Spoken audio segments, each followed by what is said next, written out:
En Radio Intereconomía, Pulso Geopolítico. Análisis sobre los nuevos desafíos mundiales. Presenta Rafa Jiménez.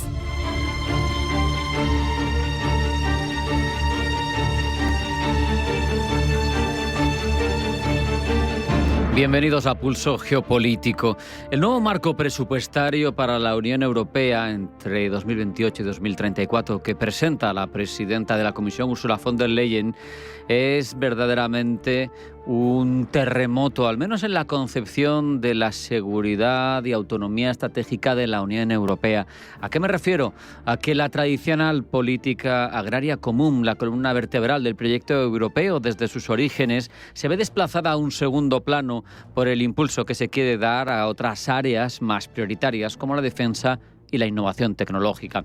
El giro no es ni mucho menos menor. Por primera vez desde la posguerra mundial, Bruselas propone una disminución real de los recursos destinados al campo europeo. Se van a integrar en un mismo paquete fondos agrícolas y fondos de cohesión y se va a delegar en los estados, en los miembros de la Unión Europea, la tarea de asignar el dinero según prioridades. Evidentemente, todo esto es para agilizar cómo se reparten esos fondos, pero supone verdaderamente un cambio de paradigma, porque la agricultura ya no es visto como un pilar estratégico en sí mismo, sino como una dimensión más, entre otras, de las que se ocupa la Unión Europea. Sin embargo, esto puede ser un grave error de cálculo. No hay más que remontarnos, no tenemos más que remontarnos a 2022. Saben, febrero, cuando Rusia decidía dar comienzo a su operación especial e invadir Ucrania. Fue entonces cuando vimos que cuestiones como la energía, y especialmente la alimentación, se podían convertir en un arma, y lo veíamos en nuestras propias carnes. Durante semanas, Europa contempló cómo los barcos cargados de grano de Ucrania, también incluso los barcos rusos, quedaban obstaculizados, quedaban parados en los puertos del Mar Negro, y eso hacía que hubiera carencia de esas materias primas, de esos insumos, cómo los precios de los piensos, del trigo se disparaban, cómo costaba más hacer pan, cómo costaba más alimentar a nuestro ganado, y de pronto el pan de cada día literalmente se volvía una preocupación geopolítica.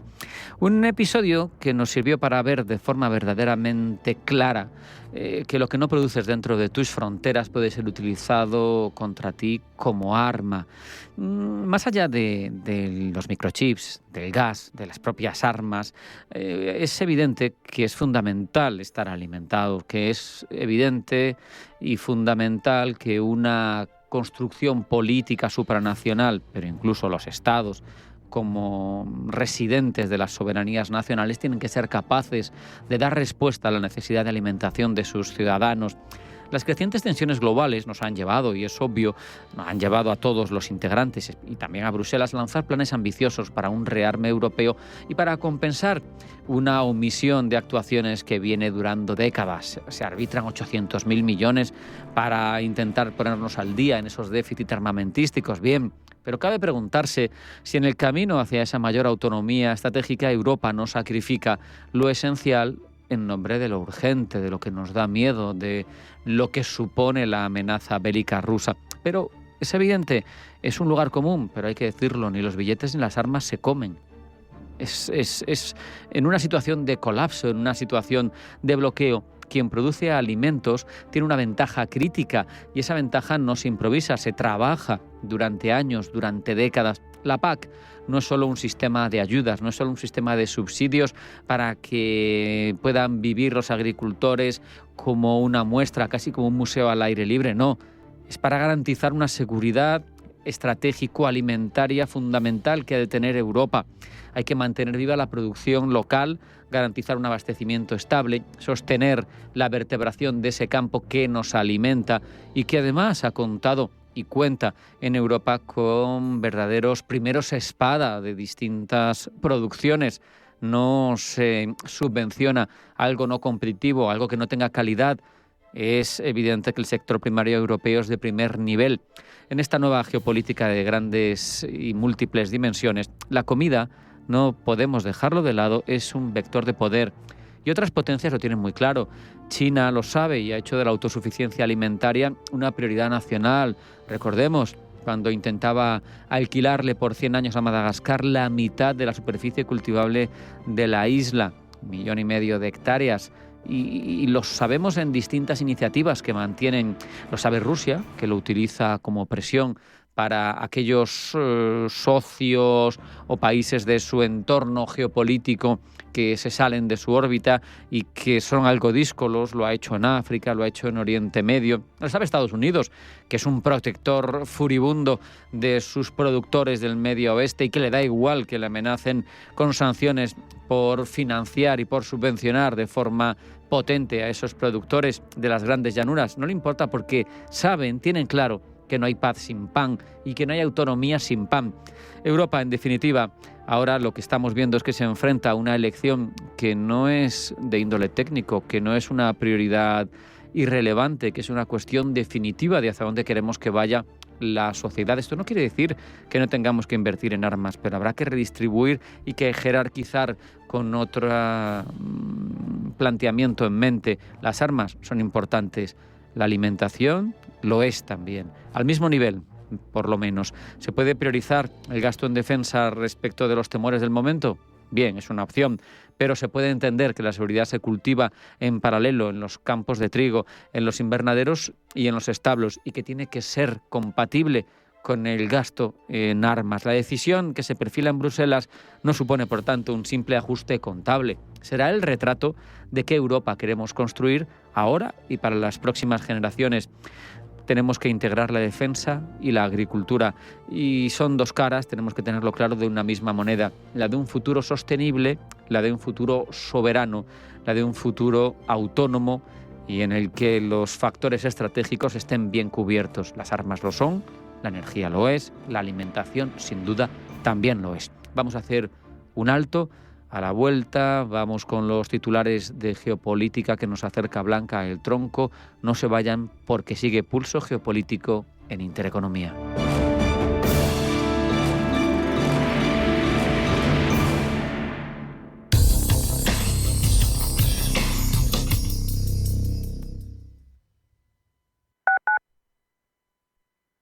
Radio Intereconomía.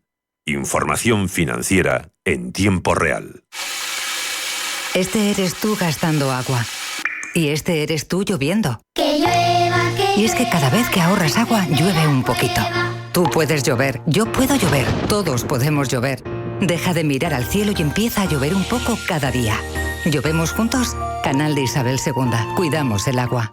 Atención inversor, únete al club de inversión de Grupos Eneas. Estamos especializados en la compra, reforma y venta de inmuebles y otros activos, ofreciendo rentabilidades muy atractivas. Coinvierte con nosotros. 91 639 0347. Grupos Eneas, tu aliado en la inversión.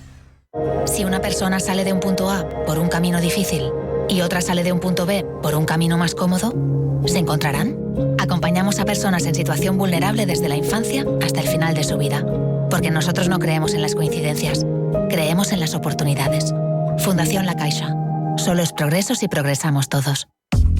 En Radio Intereconomía te acompañamos donde tú quieras. Sintonízanos en directo a través de la radio, nuestra web, aplicación móvil o canal de YouTube. Si lo prefieres, también puedes encontrarnos en diferido a través de iVoox, Apple Podcast, Spotify y todas las plataformas de podcast. La mejor información económica en cualquier momento y desde cualquier lugar.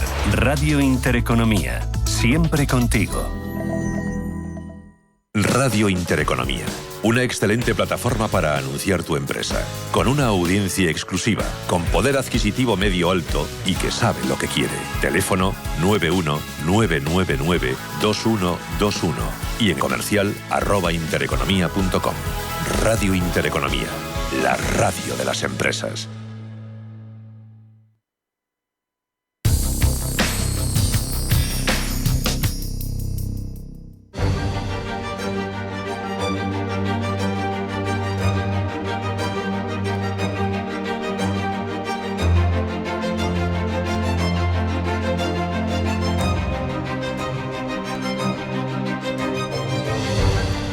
Contamos ya esa recopilación de toda la información más relevante del ámbito geopolítico. Primero con titulares que elabora Blanca del Tronco. Blanca, bienvenida. Buenas tardes. Buenas tardes. Israel amenaza con nuevos ataques a Siria hasta que las nuevas autoridades abandonen el sur. Así lo ha dicho el ministro de Defensa israelí, Israel Katz, quien ha asegurado que pronto se intensificará la respuesta contra el régimen si no se entiende el mensaje. Desde Estados Unidos, entre tanto, piden que se reduzcan las tensiones tras los ataques aéreos de Israel en el sur de Siria. Continúan las negociaciones en Doha para un alto el fuego en Gaza. Negociaciones indirectas entre Hamas e Israel para lograr un alto el fuego en la franja que parecen eternizarse mientras Tel Aviv continúa su ofensiva sobre el enclave. Mientras representantes de más de 30 países participan en Bogotá en la reunión ministerial del Grupo de la Haya convocada por los gobiernos de Colombia y Sudáfrica para discutir medidas jurídicas que puedan ayudar a detener, dicen, el genocidio en la franja de Gaza. Rusia continúa también su ofensiva sobre Ucrania. Y lo hace a pesar de las advertencias del presidente de Estados Unidos, Donald Trump, que además ha negado planes para transferir a Ucrania misiles de largo alcance. En Kiev, entre tanto, el Parlamento ucraniano vota el cambio en la jefatura de gobierno tras la renuncia del actual primer ministro, que será sustituido por la hasta ahora ministra de Economía. China rechaza la amenaza de sanciones de Rutte. Pekín rechaza la declaración del secretario general de la OTAN, Mark Rutte, advirtiendo a China de que podría enfrentarse a sanciones si continúa comerciando con Rusia. Según el portavoz del Ministerio chino de Exteriores, China cree que el diálogo y la negociación son la única solución viable a la crisis de Ucrania. Ursula von der Leyen presenta su proyecto y su propuesta de presupuesto para la Unión Europea en el periodo 2028-2034. Propuesta de presupuesto que viene con polémica desde que se anunciase la introducción de planes nacionales para la gestión de las ayudas agrícolas y regionales, partidas amenazadas por los recortes para liberar recursos a defensa y competitividad. Bruselas comienza a consultar a los países comunitarios sus contramedidas a los aranceles de Donald Trump. Una lista de medidas de represalia contra Estados Unidos y finalmente la administración estadounidense impone aranceles del 30% a las importaciones procedentes de Europa, aunque equipos técnicos de Bruselas viajan a Washington para buscar un acuerdo antes de agosto. Pedro Sánchez viaja a Mauritania para reunirse con su presidente. Ambos líderes encabezan la primera reunión de alto nivel bilateral que tiene como uno de sus principales objetivos la consolidación de la colaboración en materia migratoria. Y en Estados Unidos el Senado debate un paquete de recortes. Recortes de 9.400 millones de dólares en fondos actuales para ayuda exterior y la radiodifusión pública propuestos por el presidente Trump, con un estrecho margen que puede hacer necesario de nuevo el voto del desempate del presidente J.D. Vance.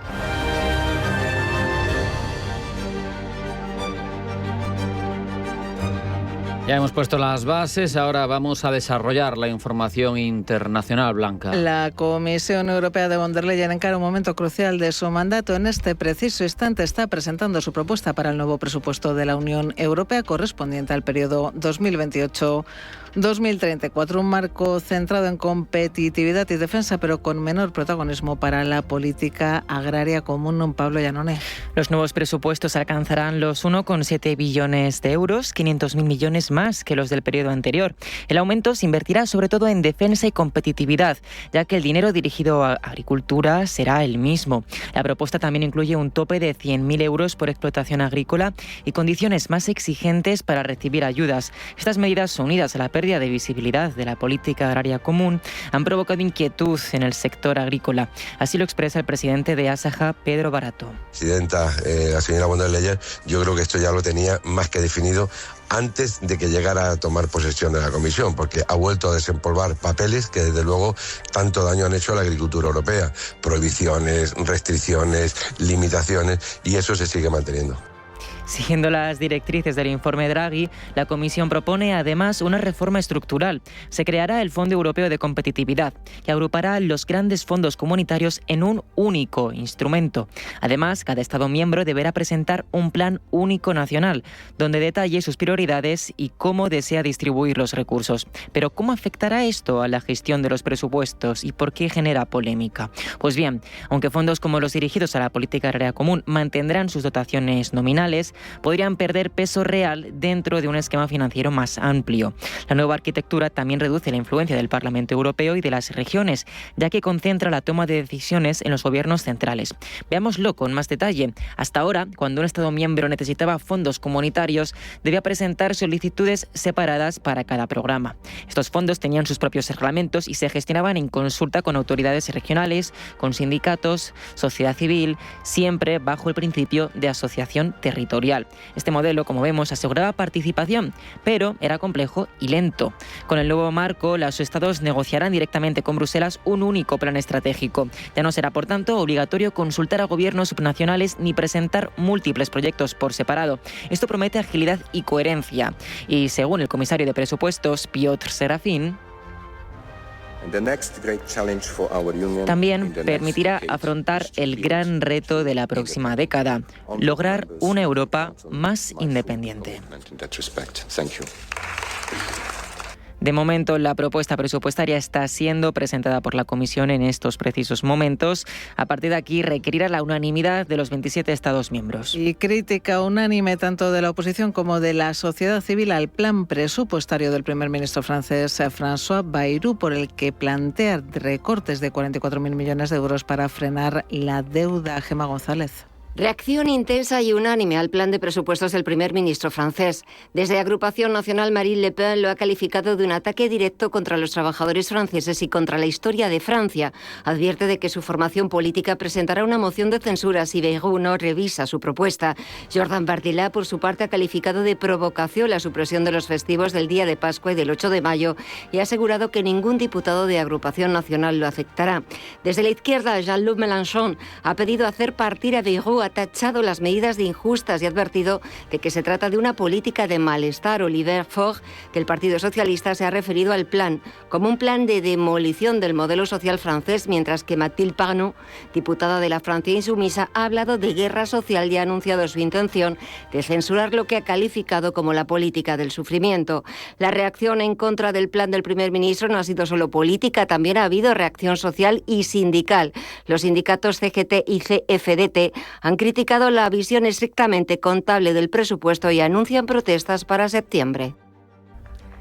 La relación entre Donald Trump y Vladimir Putin podría estar atravesando una crisis. Y es que tras los primeros meses de mandato de Donald Trump, con llamadas telefónicas frecuentes y conversaciones sobre Ucrania e Irán, en las últimas semanas ese flujo parece haberse cortado después de que el presidente estadounidense haya acusado a Putin de estar totalmente loco, de destruir Rusia y de rechazar la paz en Ucrania. Desde el Kremlin aseguran que actualmente no hay planes para organizar una llamada entre Putin y Trump, aunque aseguran esa llamada podría organizarse rápidamente. La última vez que Trump y Putin hablaron por teléfono fue el 3 de julio y en ella el presidente ruso trasladó al americano que no abandonará sus objetivos en Ucrania. Tras esa llamada, la relación, como decimos, ha empeorado. Trump ha decidido reanudar el suministro de armas a Kiev y le ha dado a Putin un plazo de 50 días para lograr la paz. Entre tanto, y sobre el terreno continúan los ataques sobre Ucrania. Paloma Arnaldos. La amenaza de Donald Trump parece no hacer mella en Putin. Solo en las últimas 24 horas, Rusia ha lanzado un ataque masivo con cientos de drones y misiles, causando varios muertos y heridos y dejando daños en infraestructuras civiles.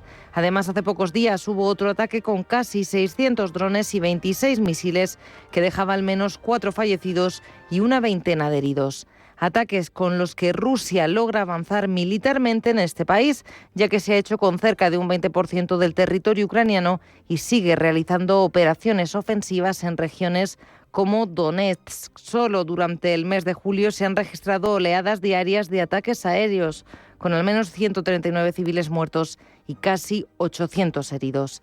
Pero ¿por qué Putin sigue atacando Ucrania? El presidente ruso ha declarado que continuará la campaña militar hasta que Occidente acceda a sus condiciones. Esto es, neutralidad de Ucrania, reconocimiento de territorios ocupados y garantías contra la expansión de la OTAN. Algunos analistas aseguran además que Rusia ha intensificado sus ofensivas aprovechando el plazo de 50 días dado por Trump para negociar una paz, consolidando posiciones mientras tanto. Por cierto, que el gobierno chino ha rechazado la declaración del secretario general de la OTAN, Mark Rutte, advirtiendo a Pekín de que podría enfrentarse a sanciones sí continúa comerciando con Rusia. Desde Pekín aseguran que China cree que el diálogo y la negociación son la única solución viable a la crisis de Ucrania. El portavoz del Ministerio de Asuntos Exteriores chino asegura además que Pekín se opone categóricamente a todas las sanciones unilaterales, ilegales y a la jurisdicción de largo alcance. En este sentido, el gobierno chino insta a todas las partes a trabajar para lograr una solución política al conflicto ucraniano. Todo ello después de que Mark Rutte dijera que otros países miembros de los BRICS, como Brasil e India, también podrían enfrentar aranceles secundarios a menos que cumplan con las sanciones contra Moscú. Palabras del secretario general de la Alianza Atlántica después de que Donald Trump diera a Rusia ese plazo de 50 días para lograr una paz con Ucrania.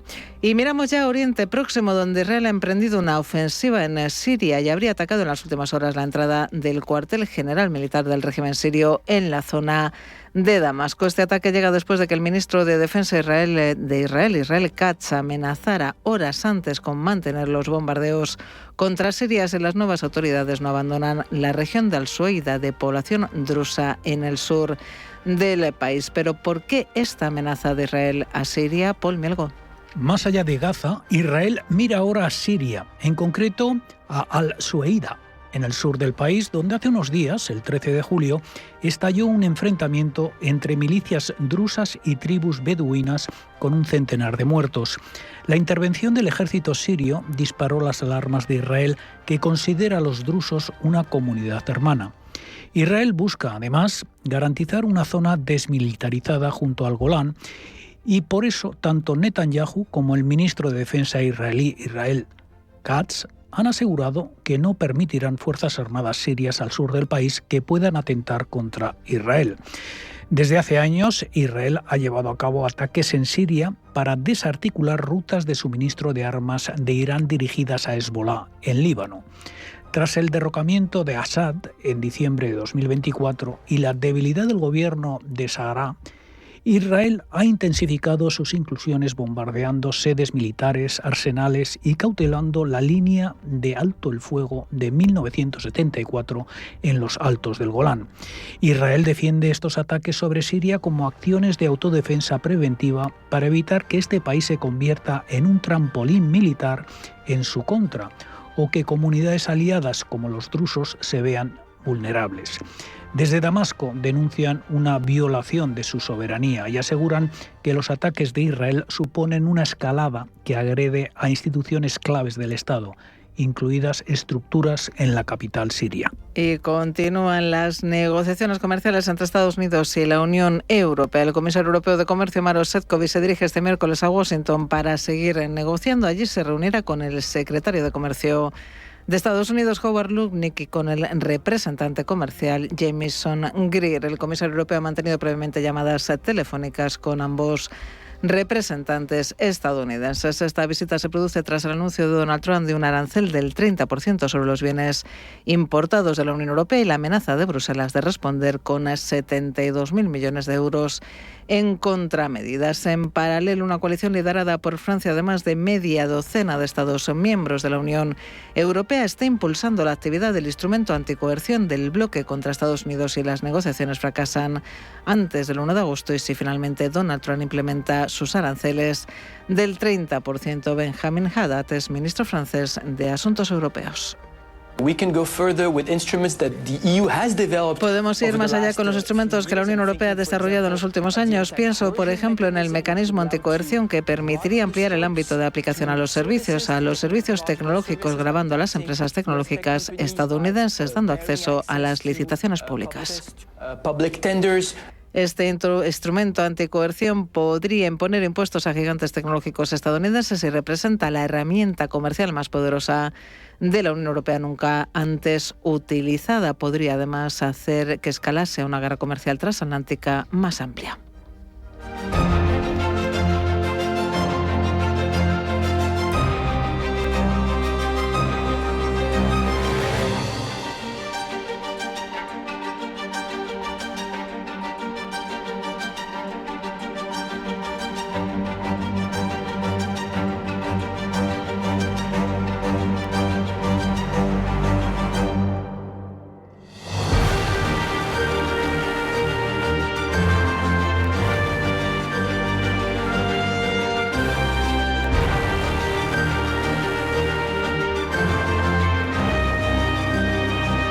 En Radio Intereconomía, Pulso Geopolítico.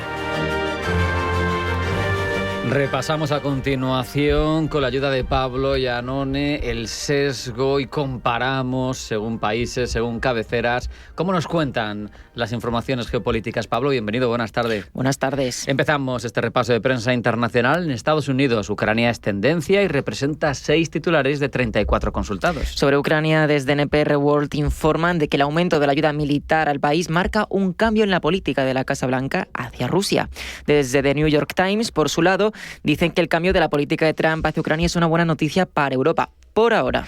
Entre tanto, en Brasil, y en medio de esas noticias sobre la guerra arancelaria entre Washington y Brasilia, Ucrania encuentra su hueco. 5 menciones de 45 titulares, una buena media que deja titulares con un enfoque muy representativo de Brasil como miembro de los BRICS. Vean, desde el O Globo dicen que Rusia y Corea del Norte inauguran vuelos directos entre las capitales y refuerzan la aproximación. También dicen que Rusia y China han reafirmado su asociación amenazando a Trump. Saltamos ahora el Atlántico, de hecho venimos hasta Europa, donde acudimos a los medios de Francia, Reino Unido, de Italia. De un total de 86 titulares de los rotativos seleccionados, 15 giran en torno a Ucrania. Todos hablan del envío de armas, de sistemas Patriot a Volodymyr Zelensky, pero Pablo, descendamos a los detalles. Ahí encontramos la magia porque en The Guardian, desde Reino Unido, ausente en Bruselas y las disputas que encierra, informan de algo que no hacen los restos de países, y es que Eslovaquia ha bloqueado el movimiento de los 27 para imponer nuevos paquetes de sanciones a Rusia. Desde la BBC, por su lado, dicen que los ucranianos no están del todo impresionados por ese ultimátum de 5 días que Trump ha dado a Putin. De 50, no les quites tiempo. Por su parte, en Italia y en Francia, los titulares son más neutrales, Pablo. Sí, y se limitan a informar de la situación de la guerra, compartiendo número de bajas únicamente y enclaves atacados. Nos vamos hasta Asia. Allí la cobertura sobre Ucrania, lógicamente, pierde peso en favor de Rusia. Desde China solo encontramos 2 menciones de 18 titulares validados. 2 menciones que, como decimos, están favoreciendo a Rusia. De nuevo vemos ese enfoque BRICS que avanzaba Brasil y que también se refleja en China. Y es que desde el China Daily destacan que la Unión Europea no ha logrado aprobar las nuevas sanciones de Rusia, mostrando esa fragmentación en el seno de Bruselas a la que tanto gustan atender los medios chinos, en su mayoría gubernamentales o señalados por Pekín. El CGTN, también gubernamental, por su lado, informan de que Dmitry Peskov, el portavoz del Kremlin, ha dicho que Rusia ha pedido a todas las partes que presionen a Ucrania para que tenga lugar una nueva ronda de conversaciones sobre la paz. Con esto rompe el discurso de Occidente, cuya versión es la opuesta, que Ucrania presiona a Rusia para sentarse a la mesa de las negociaciones. Aún así, uno de los bastiones por alianza claramente occidentales en Asia, Japón, la cuarta economía del mundo, desafía el discurso que llega desde China. Y desde el Nikkei se informan de que Trump amenaza con aranceles a Rusia, con esos aranceles secundarios que ya les hemos contado. Además, vemos noticias que socavan la reputación de China en medio de la guerra comercial. Por ejemplo, desde el Kyodo News dicen que el crecimiento del PIB del segundo trimestre de China ha disminuido al 5,2% por la fricción comercial con Estados Unidos.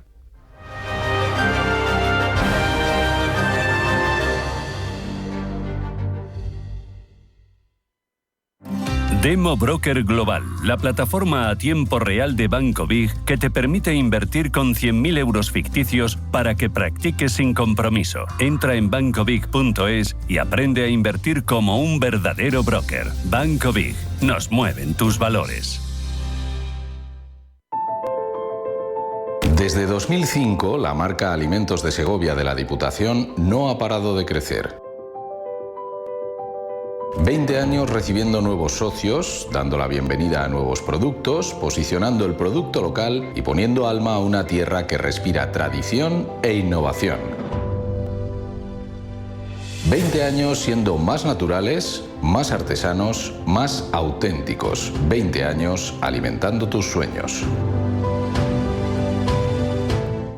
Estamos en constante cambio. El mundo cambia. Cambia nuestro entorno. Cambios que nos hacen reflexionar. Cambios que nos hacen apostar por fórmulas diferentes. En la radio apostamos por el sector inmobiliario. Súmate al cambio con IDE Inmobiliario. Cada miércoles y jueves a las 11 de la mañana con Elena Fraile en Radio Intereconomía. Nos sumamos al cambio.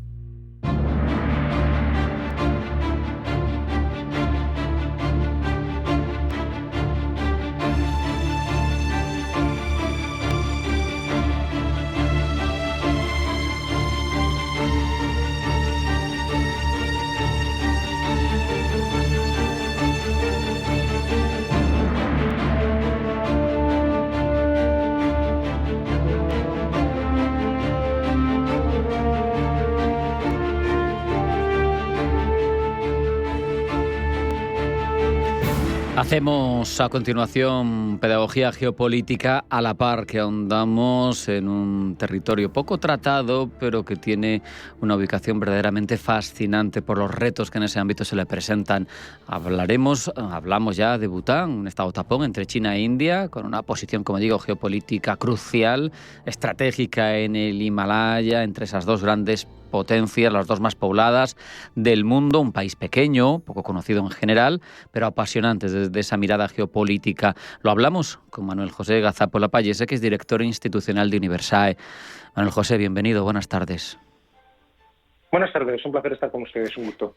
He hecho algo de spoiler al decir dónde está, pero háblanos de Bután y de dónde se localiza y por qué es pieza estratégica. Pues yo creo que es uno de los elementos que a nivel geográfico nos cuesta ubicarlo, pero como tú bien anticipabas, está centrado geográficamente e históricamente entre dos grandes gigantes, entre India y China, el primer y el segundo país más poblado del mundo. Su geografía lo ha convertido en una especie de buffer state, en una especie de estado tapón, en una zona de colchón que ha servido para sembrar la rivalidad o equilibrar la rivalidad entre Nueva Delhi y Pekín. Es un país que a nivel turístico se ha abierto a un turismo de alto valor adquisitivo, de alta capacidad económica muy recientemente. Es un país muy atractivo por su cultura, su religión, concretamente la religión y identidad budista. Y bueno, la verdad que más allá de esas cuestiones culturales, es un gran productor de energía eléctrica, concretamente, que suministra a la India, pero que también está ubicado, como decíamos, en un enclave que le hace ser muy importante, pero también esclavo de esas coordenadas geográficas, porque está en medio de la rivalidad de los grandes actores. Pero tradicionalmente ha mantenido, ¿verdad?, una política de aislamiento. Así es. Ha optado por intentar negociar tanto con unos como con otros.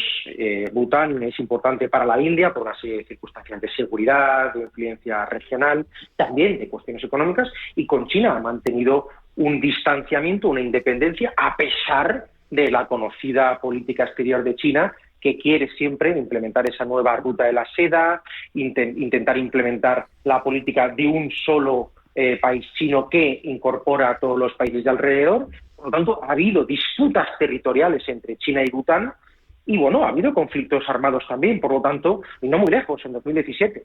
Eso ha demostrado que, a pesar de ser muy pequeño, ha sido foco de tensiones geopolíticas y geoeconómicas bastante notorias. La verdad me parece verdaderamente, no sé si épico, pero que pueda mantener su soberanía con esos contendientes cercanos tan poderosos. ¿Cómo lo afronta? ¿Qué estrategias adopta para ello? Bután siempre ha intentado buscar el equilibrio. Es verdad que hasta ahora tenía un perfil bajo a nivel geopolítico. Yo creo que lo sigue teniendo. Ellos no aspiran a ser un país bisagra, a partir del cual, o una especie de país muleta, haciendo un poco la jerga política, ¿no? Ese partido muleta que permite a un partido en gobierno o en oposición alzarse con sus objetivos. Ellos pretenden ser independientes. Sí es cierto que la situación económica es delicada, porque son monodependientes de la propia producción de energía a través de los saltos de agua, que se la venden, como decíamos hace unos minutos, a la India. Cada vez ingresan más del turismo, pero ese equilibrio es muy delicado, porque tienen una dependencia económica, una dependencia en industria de defensa y una dependencia diplomática respecto de la India, pero simultáneamente China intenta convencerle y comprarle a través de ¿qué? Pues de inversión extranjera directa, del comercio. Por lo tanto, China intenta seducirle. Evidentemente hay una lucha de liderazgo, ya no solo en la región de Asia-Pacífico entre China e India, sino también una lucha de liderazgo sobre quién se va a hacer con el control en el corto, en el medio o en el largo plazo de Bután, porque aunque parezca que es muy pequeño, porque es verdad que a nivel geográfico nada tiene que competir junto con los otros dos, es verdad que quien domine esa zona puede ejercer tremenda influencia, un gran daño al otro contrincante. Por lo tanto, Bután busca ese equilibrio a pesar de sus pequeñas dimensiones geográficas, porque está en una zona muy sensible, en el ombligo de ambos contendientes. Nos has comentado antes que era un estado tapón por seguir incrementando esos conocimientos geopolíticos. ¿Cómo nos explicarías bien qué es un estado tapón, un buffer state? Pues se puede entender de forma fácil. Hay que entender que es una zona de amortiguamiento de presiones cuando uno está en medio, es como si fuera el cartílago entre dos articulaciones. Cualquiera de nuestros oyentes ahora mismo podría imaginar sus rodillas, y sabemos que en esas rodillas tenemos un cartílago que permite que las articulaciones se puedan mover adecuadamente y andar. Evidentemente, esa articulación, ese cartílago, muchas veces sufre del rozamiento, de la presión, ya sea cuando hago una práctica deportiva o por un sobrepeso. Pues eso es lo que le ocurre a Bután.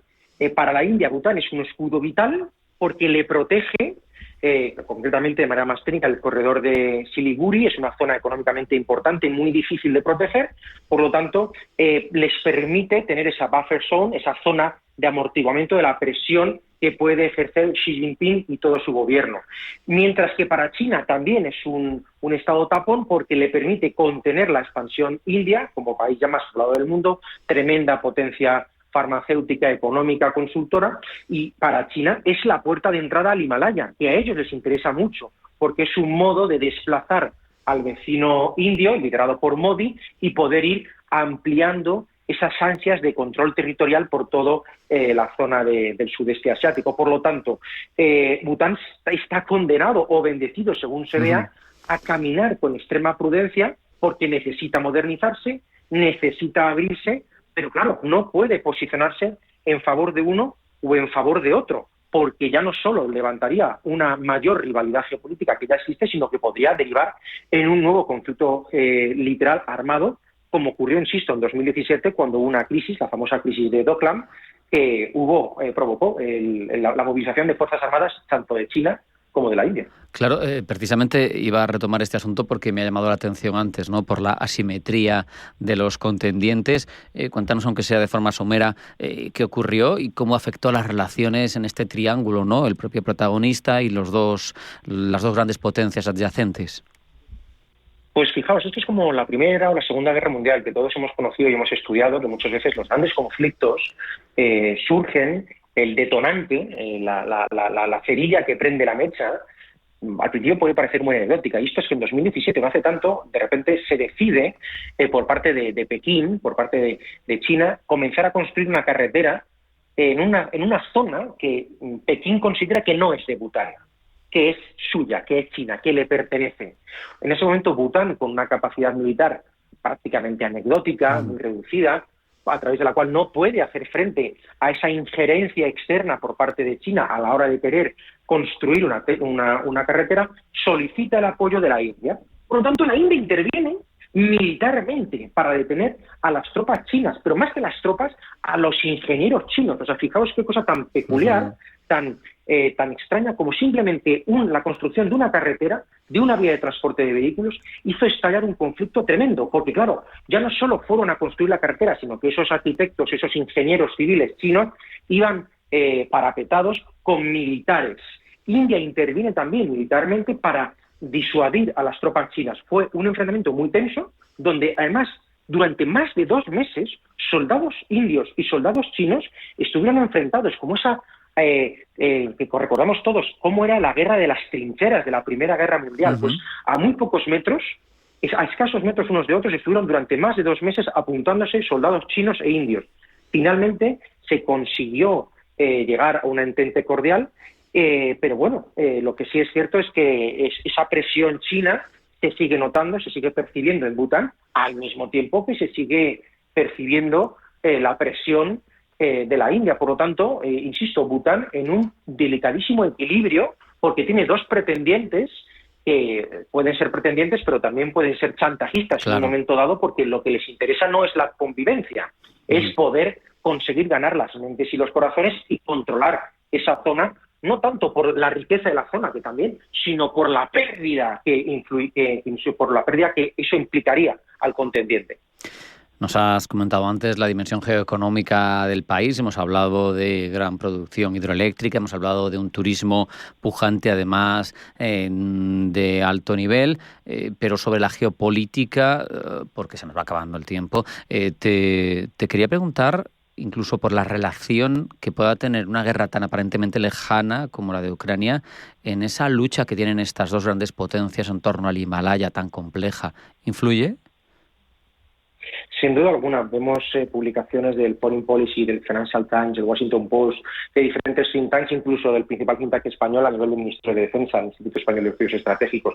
Lo que ocurre en esa zona influye mucho. Si ahora mismo tuviéramos un mapa adelante, yo a nuestros oyentes les invitaría a buscar un mapa, ubicar Bután, ver cómo está como una bisagra a medio camino entre China y la India y cómo conflictos hay tienen un eco regional muy importante que acaban afectando a las dinámicas comerciales de terceros países que nada tienen que ver con esa región, a nivel energético, a nivel de tierras raras, a nivel del flujo financiero directo e indirecto, influye mucho porque pensemos que también toda la estabilidad del sudeste asiático, tanto de China como de los países de su alrededor, Uzbekistán, Turkmenistán, etcétera, etcétera, son una zona de tremendo interés geopolítico y económico para la Unión Europea, que se está moviendo también mucho para intentar negociar y abrir nuevos mercados en esas zonas a razón de la guerra arancelaria que se mantiene entre Bruselas y Washington, ¿no? A razón de esas amenazas y de esa implantación de aranceles del 30% por parte de Donald J. Trump. Por lo tanto,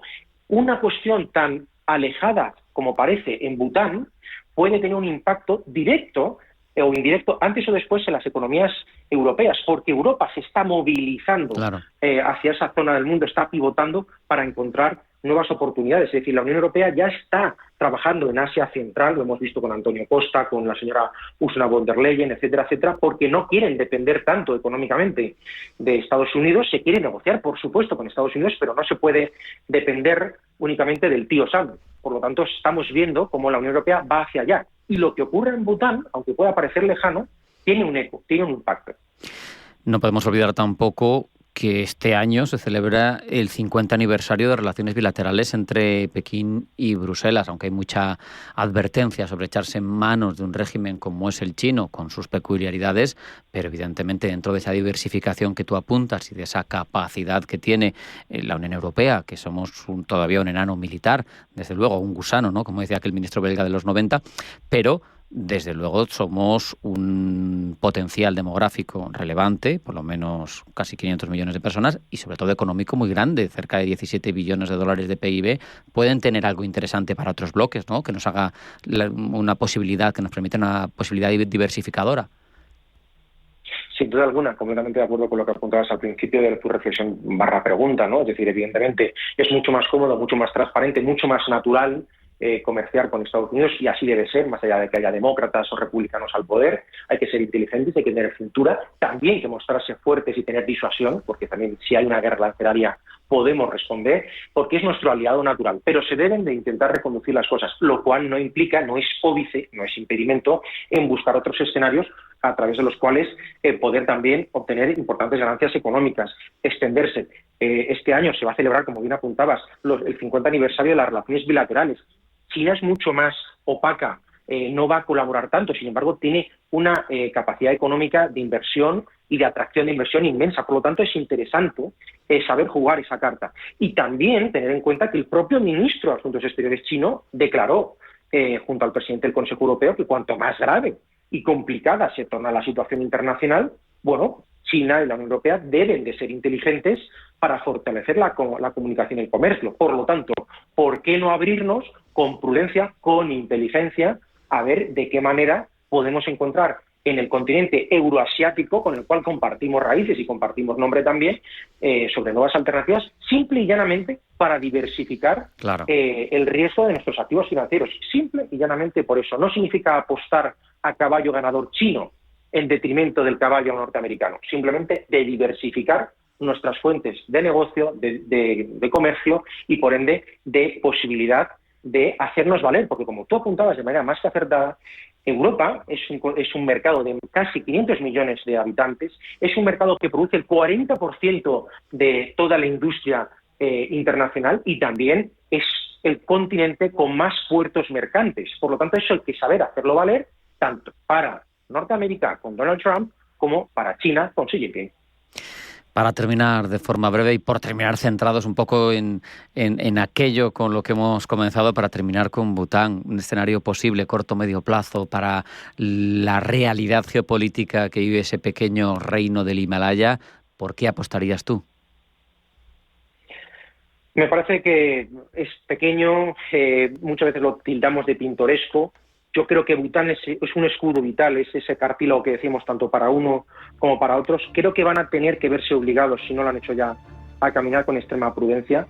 Tienen que hacer un ejercicio diplomático absolutamente circense, porque es una zona de alta rivalidad, y aunque India le provea de seguridad, de estabilidad militar, la capacidad de convicción, la diplomacia paralela, la diplomacia oficial, la diplomacia económica de China en el largo plazo, como lo hemos visto en Latinoamérica, lo hemos visto en África, cuando han comprado desde hace décadas suelo y subsuelo, que es muy importante, el suelo y el subsuelo, y también han comprado los derechos de construcción en el aire, como ocurría en la isla de Manhattan, en otro programa lo podremos hablar.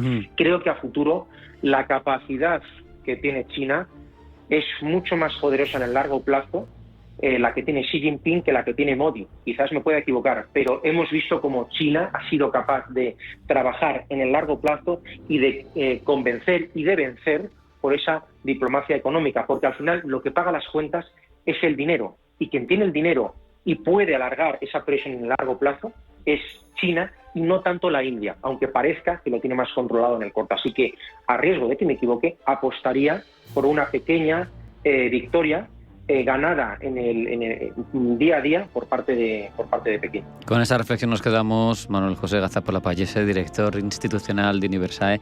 Muchas gracias. Un abrazo. Hasta la próxima. Un placer como siempre. Buena tarde.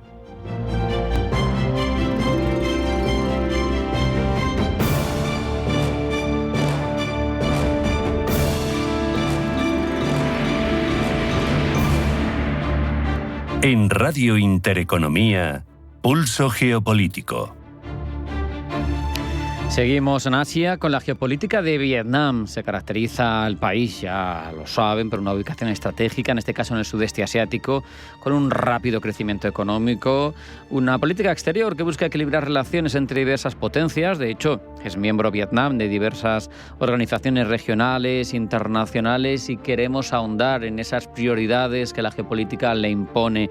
Lo hablamos con Rafael Martín Rodríguez, profesor de Relaciones Internacionales de la Universidad Pontificia Comillas. Rafa, bienvenido, buenas tardes. Hola, buenas tardes, encantado.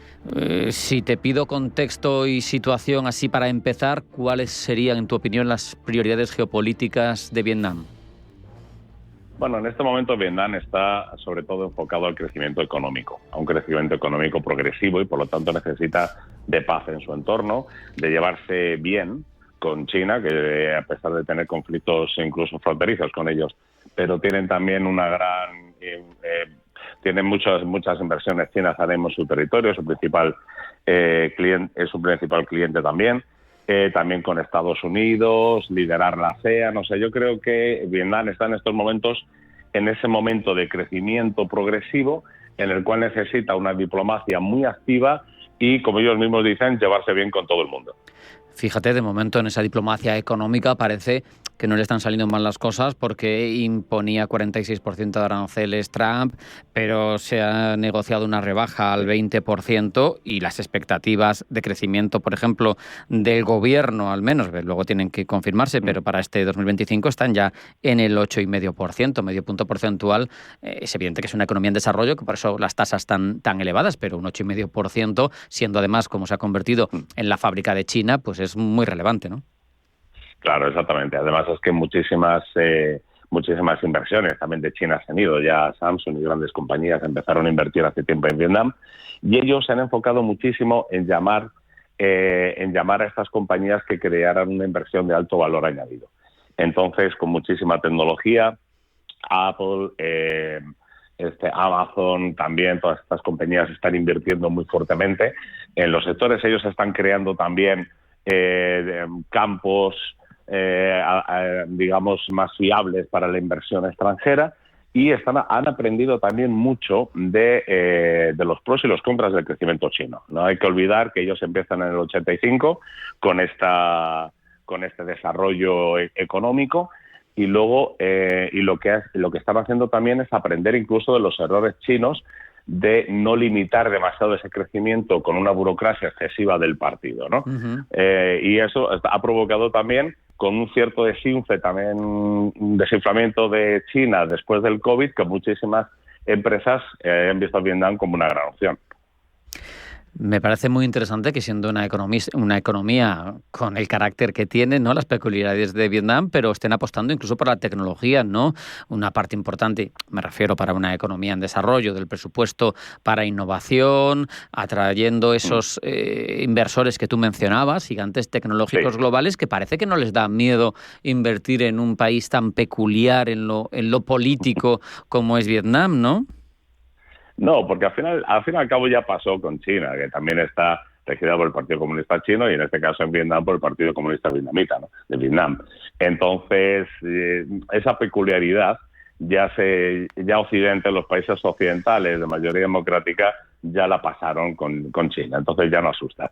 De hecho, Vietnam ahora mismo lo que está haciendo es intentar que el mundo la vea como el país, como un país fiable, un país en el que respeta las reglas internacionales, un país que no va a dar grandes cambios de rumbo, grandes volantazos, ¿no?, para la inversión. Un socio fiable, vaya, ¿no? Exactamente. Me llama la atención también ese concepto, ¿no?, la diplomacia del bambú. La verdad es que la zona es compleja, más que nada por la actitud de China respecto de esos mares que considera interiores y que los demás consideran que son compartidos. Y claro, pues incluso están los desafíos que ha llevado a responder a Vietnam con creación incluso de islas artificiales, que empezó, bien es cierto, China, pero que también lo están haciendo ellos.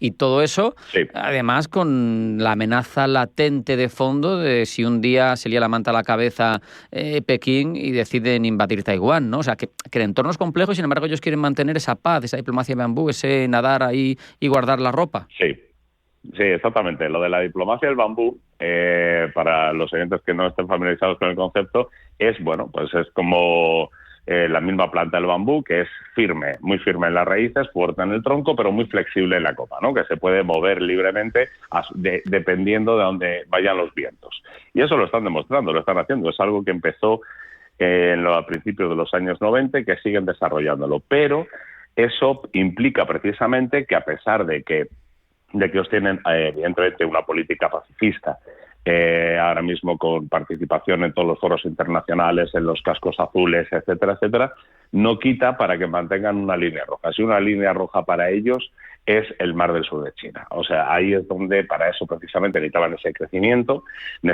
ese crecimiento para imponer un límite a China a través de las propias islas artificiales que ellos también están haciendo, y que se necesita una gran inversión y un gran poder económico y tecnológico para poder hacerlo. Entonces, no olvidemos también que China y Vietnam han tenido 2000 años de conflicto.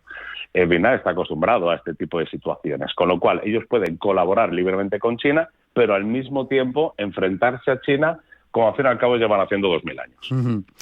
Me llama la atención que, siendo un régimen peculiar que busca entenderse con Occidente y con el sistema capitalista, que recibiendo inversiones, que intenta destinar dinero a la innovación, pero que tiene unos riesgos latentes, Rafa, que están ahí, ¿no?, administrativos, también de infraestructuras, porque hay ciertas carencias, o incluso medioambientales, que en este caso, la verdad, no sacan buena nota.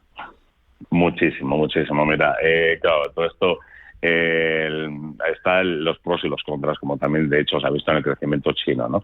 Hay una enorme contaminación. El río Mekong, ahora mismo, que para ellos es fundamental para su crecimiento, han pasado un 40% de población rural a un 20%, pero este crecimiento tan rápido lo que ha provocado son suburbios en las grandes ciudades, a las afueras de Ho Chi Minh, a las afueras de Hanoi, donde realmente se viven situaciones muy precarias, con una gran contaminación medioambiental, etcétera. Yo creo que lo que están haciendo es seguir la hoja de ruta de China anteriormente, hasta que ellos consigan sacar de las energías verdes el suficiente de rendimiento para ser uno de los grandes líderes globales en ese campo de la industria. Y mientras tanto, su prioridad es conseguir, ya han sacado a la mayoría de la población de la pobreza, pero conseguir rentas medias y posteriormente rentas altas.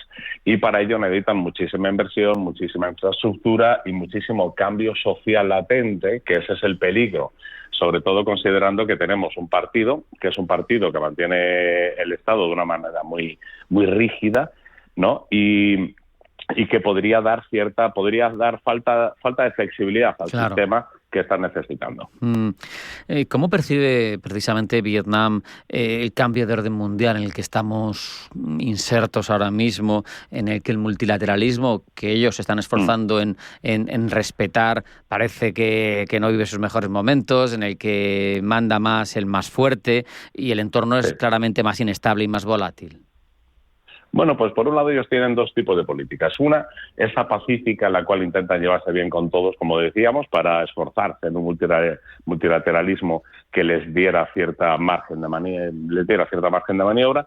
Y por otro lado, ya una política más agresiva, como se está viendo con esto de las islas artificiales y ante China, en caso de que fuera necesario. Y dentro de esa política están buscando alianzas con países muy importantes, como por ejemplo la India, como por ejemplo Japón, con Corea del Sur, para esforzarse en crear unas líneas de contención precisamente contra China, sin necesidad de depender de Occidente, porque esta es una característica vietnamita muy importante. Y es primero el orgullo patrio por todo lo que ha pasado, la guerra contra Francia, la guerra contra Estados Unidos, ¿no?, etcétera. Ellos tienen muy claro que jamás van a permitir la creación de bases militares extranjeras en su territorio. O sea, lo que tengan que hacer lo harán ellos solos por sus propias fuerzas. Entonces yo creo que ellos perciben, y esto es importante, perciben la nueva situación con cierto vértigo, porque por un lado están empezando a convertirse en un actor cada vez más importante, ya es prácticamente el país más importante de la ASEAN, está siendo cada vez más importante a nivel global, y esto también les da vértigo. Y le da vértigo al propio partido, que ve que si descarrila el tren se podría llevar por delante la propia legitimidad del Partido Comunista. Por lo tanto, es una sensación de vértigo muy interesante, que no solamente está en las capas políticas, sino incluso dentro de la sociedad. Saben que están viviendo un momento importante y temen perder la línea del tiempo. Tenemos 30 segundos, Rafa. No podemos pasarnos. ¿De aquí a 5 años habrán descarrilado o se habrán consolidado como potencia media de la zona? Yo creo, honestamente, apuesto porque se van a consolidar como potencia media en la zona. De hecho, ya lo están haciendo. Creo que las líneas generales que están haciendo ahora mismo son las acertadas, y el pueblo está con el partido, eso no tenemos que olvidarlo. Y esta sensación de unidad que tienen latente esta juventud, digamos, que se nota no solamente en sus acciones, sino su propia demografía, les va a hacer que en 5 años estemos hablando de un país cada vez más importante y más interesante en la zona. Con esa reflexión nos quedamos. Rafael Martín Rodríguez, profesor de Relaciones Internacionales en Comillas. Muchas gracias, un fuerte abrazo. Hasta la próxima. Muchas gracias a vosotros. Hasta luego. No hay tiempo para más. Hemos hablado sobre la importancia de la autonomía alimentaria en Europa, sobre Bután y sobre Vietnam. Sean felices, pasen buena tarde y acudan siempre a su cita con Pulso Geopolítico. Hasta mañana.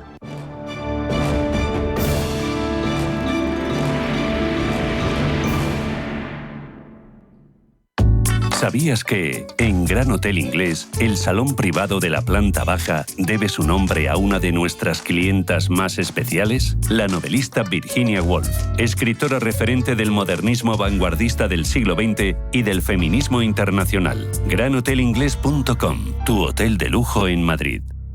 Mar Azul, la fuerza del azul para tu cuerpo. Rico en ficocianina, un poderoso antioxidante que refuerza tu sistema inmunológico y te llena de energía. Menos cansancio, más vitalidad, más defensas. Bébelo cada día y siente la diferencia. Mar Azul, el impulso natural que tu cuerpo necesita. Encuéntralo en Sol Naturaleza o llamando al 91 31 31 409.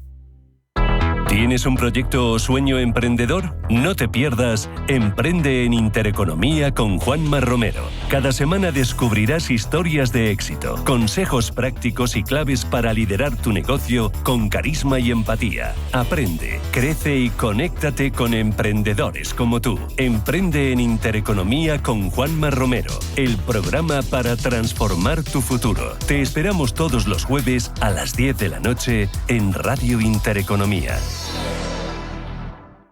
Viajes, destinos, cultura, gastronomía hacen diferente a cada viajero. Recorre el mundo cada semana con nuestro programa de viajes Clase Business. Descubre los mejores destinos de lujo y experiencias exclusivas de una manera diferente. Cada sábado de 12 a 1 del mediodía, escucha Clase Business con Elena Fraile en Radio Intereconomía.